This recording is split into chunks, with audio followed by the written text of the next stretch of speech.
Assalamualaikum warahmatullahi wabarakatuh. Yang terhormat Ibu Yustina Nurullah sebagai dosen pengampu mata kuliah etika bisnis dan profesi. Perkenalkan, kami dari kelompok 5. Di sini kami akan membahas tentang etika dalam akuntansi keuangan dan akuntansi manajemen. Sebelum itu, perkenalkan anggota kelompok kami, yaitu saya sendiri, Nailah Bidang Utama sebagai moderator, lalu ada rekan saya, Ibu Tahu, Risnawati Gobel, dan saya Fatia Nurullah dulu. Tentu saja materi yang pertama akan dijelaskan oleh Ika Tahu. Baik, di sini saya akan menjelaskan materi tentang tanggung jawab akuntan keuangan dan akuntan manajemen. Etika dalam akuntansi keuangan adalah akuntansi manajemen, merupakan suatu bidang keuangan yang merupakan sebuah bidang yang luas. Akuntansi keuangan merupakan bidang akuntansi yang mengkhususkan fungsi dan aktivitasnya pada kegiatan pengelolaan data akuntansi dari suatu perusahaan dan menyusun laporan keuangan untuk memenuhi kebutuhan berbagai pihak, yaitu pihak internal dan pihak eksternal. Sedangkan seorang akuntan keuangan bertanggung jawab untuk yang pertama, menyusun laporan keuangan dari perusahaan secara integral sehingga dapat digunakan oleh pihak internal maupun pihak eksternal perusahaan dalam mengambil keputusan. Yang kedua, membuat laporan keuangan yang sesuai dengan karakteristik kualitatif laporan keuangan, yaitu dapat dipahami, relevan, materialistis, keandalan dan dapat dibandingkan. Sedangkan akuntansi manajemen merupakan suatu sistem akuntansi yang berkaitan dengan ketentuan dan penggunaan informasi akuntansi untuk manajer dan manajemen dalam suatu organisasi dan untuk memberikan dasar kepada manajemen untuk membuat keputusan bisnis yang akan memungkinkan manajemen akan lebih siap dalam pengelolaan dan melakukan fungsi kontrol. Tanggung jawab yang dimiliki oleh seorang akuntan manajemen yaitu yang pertama, perencanaan, menyusun dan berpartisipasi dalam mengembangkan sistem perencanaan, menyusun sasaran-sasaran yang diharapkan, dan memilih cara yang tepat untuk memonitoring arah kemajuan dan pencapaian sasaran. Yang kedua, pengevaluasian, mempertimbangkan implikasi-implikasi histori dan kejadian-kejadian yang diharapkan serta membantu memilih cara terbaik untuk bertindak. Yang ketiga, pengendalian, menjamin integritas informasi finansial yang berhubungan dengan aktivitas organisasi dan sumber-sumbernya. Yang keempat, menjamin pertanggungjawaban sumber, mengimplementasikan suatu sistem pelaporan yang disesuaikan dengan pusat-pusat pertanggungjawaban dalam suatu organisasi sehingga sistem pelaporan tersebut dapat memberikan kontribusi kepada efektivitas penggunaan sumber daya dan pengukuran prestasi manajemen. Dan terakhir yaitu pelaporan eksternal, ikut berpartisipasi dalam proses mengembangkan prinsip-prinsip akuntansi yang mendasari pelaporan eksternal. Dalam akuntansi keuangan dan akuntansi manajemen terdapat etika yang perlu diterapkan, antara lain kompetensi dapat diartikan sebagai kemampuan seorang akuntan dalam melaksanakan atau melakukan suatu pekerjaan berdasarkan pengalaman dan keterampilan yang diinginkan oleh perusahaan. Yang kedua, kerahasiaan, merupakan upaya pencegahan dari para individu maupun kelompok yang tidak berkepentingan untuk menggunakan informasi yang berkaitan dengan data perusahaan. Yang ketiga, kejujuran adalah konsistensi dalam menjunjung tinggi nilai luhur dan keyakinan sehingga dapat dipercaya oleh perusahaan dalam mengelola keuangan. Dan terakhir, objektivitas, merupakan suatu sikap dalam menilai maupun memberikan pernyataan tidak berdasarkan hasil asumsi atau prasangka, melainkan berdasarkan kenyataan yang terjadi. Baik, materi selanjutnya saya akan memaparkan materi tentang whistleblowing. Jadi dalam dunia kerja ataupun bisnis, baik di perusahaan maupun instansi pemerintahan pasti terjadi interaksi antara sesama rekan kerja, pimpinan maupun mitra bisnis. Nah, masing-masing komponen yang ada bisa saling terkait satu sama lain. Kejadian whistleblowing sangat mungkin terjadi dalam dunia kerja karena adanya interaksi yang terjadi.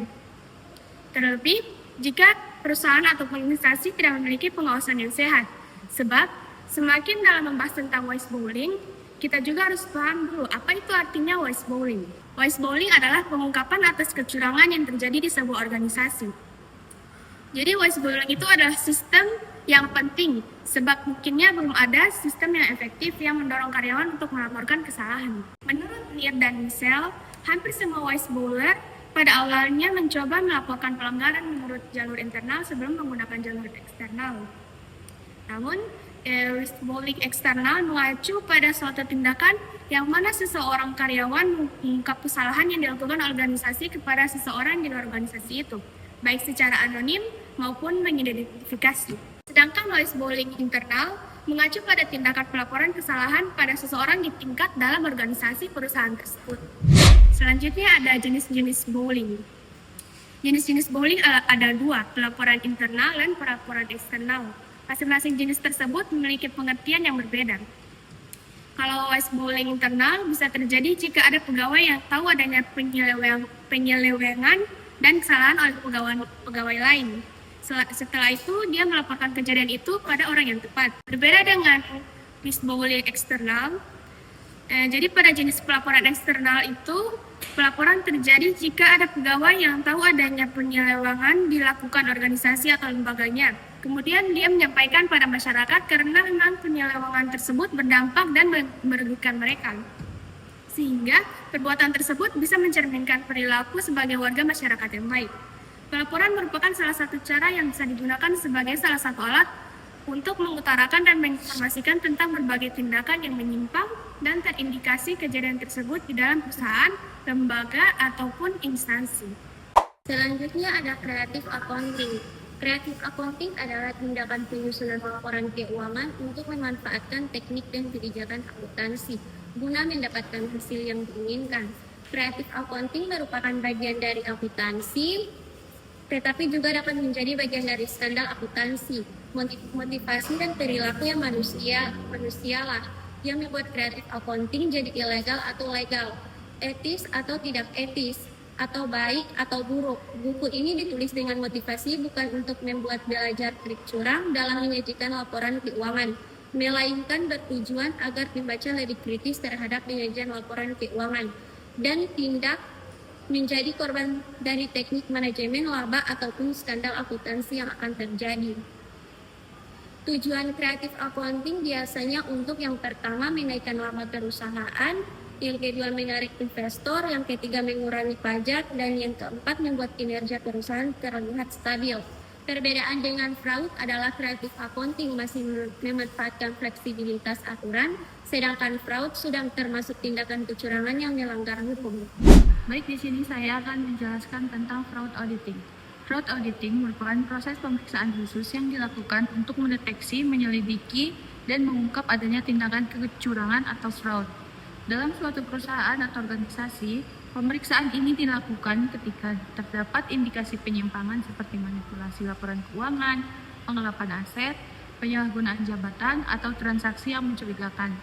Fraud auditing penting dilakukan karena dapat membantu perusahaan melindungi aset, mengurangi kerugian finansial, menjaga reputasi perusahaan, dan serta mempertahankan kepercayaan investor dan masyarakat.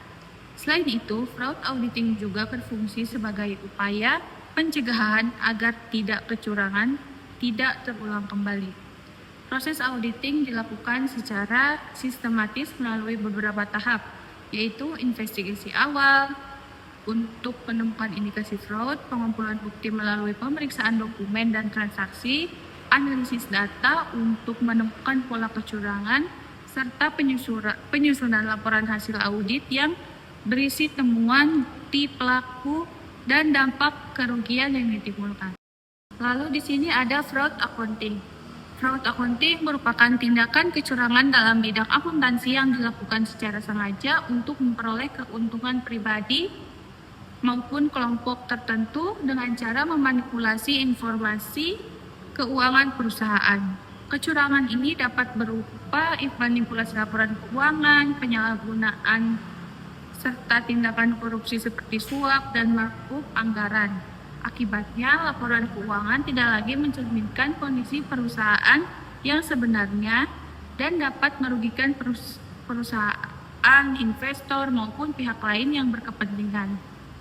Terjadinya fraud umumnya dipengaruhi oleh 3 faktor utama dalam teori fraud triangle, yaitu dikemukakan oleh Donald F. Creasy, yaitu tekanan atau pressure, kesempatan atau opportunity, dan pembenaran rationalization. Tekanan dapat berasal dari kebutuhan ekonomi atau tuntutan pekerjaan, kesempatan muncul karena lemahnya pengendalian dan pengawasan perusahaan, sedangkan pembenaran terjadi ketika pelaku merasa tindakannya dapat dimaklumi.